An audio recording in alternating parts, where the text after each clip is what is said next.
Well, when I start talking about the game and I start talking about the bigger, better, and more badass, those who've seen it really get the vision, and they see that the game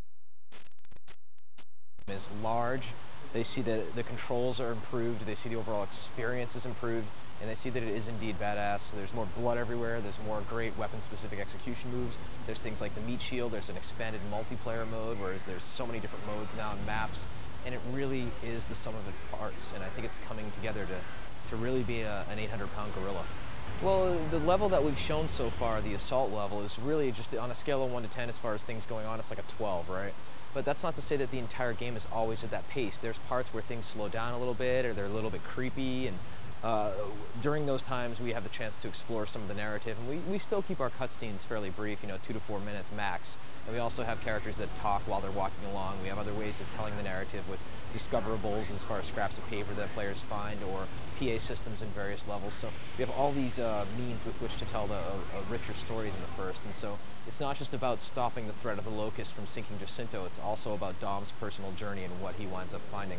Well, we never came out from the get-go and said that Gears was going to be a trilogy. We honestly want to take it on a game-by-game basis. I have ideas for all sorts of games and any other potential things we could do in the Gears universe. Everybody in the team and the company does. But it's really a matter of playing it by ear, game by game. So Gears 2, if it comes out and it's incredibly well received, then we'll consider working on a third.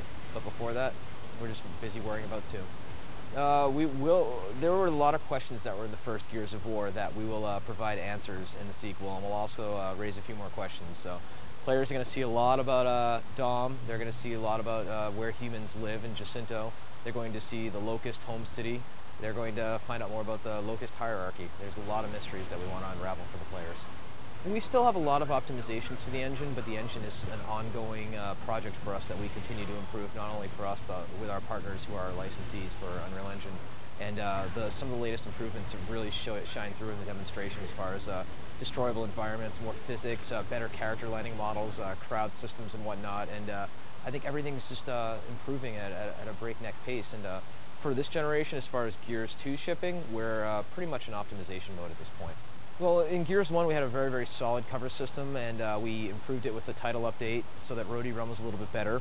We also improved upon it in Gears PC, and in Gears 2 we're going to continue to cycle on our cover system to make sure that we have, hands down, the best cover system in the industry.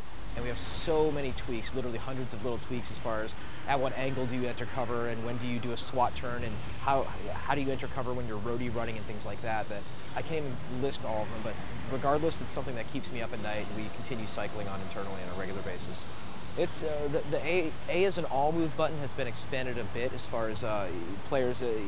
For instance, when you do a SWAT turn, you can interrupt that by pressing A and go right into a roadie run, so you're not stuck SWAT turning. When you dive into cover, you can back off of the cover, and you don't necessarily have to commit to hitting the wall. You can stop it mid-slide. So there's a number of tweaks that we're continuing to iterate on with the cover system.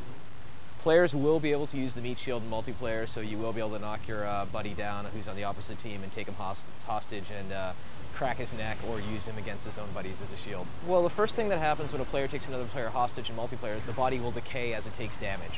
So the arms will start falling off, and after it takes a certain amount of damage, the player will have to drop it since it's not useful anymore.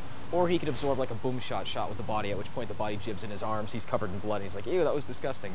The other thing that happens is when a player goes down but not out in the opposite team and he's crawling around, once he's grabbed and taken as a meat shield, the player is considered dead and he goes into the spawn queue. So you're essentially carrying around the husk of the guy, and he could respawn and conceivably shoot his own body. But that's one thing we didn't want players carrying other players around forever.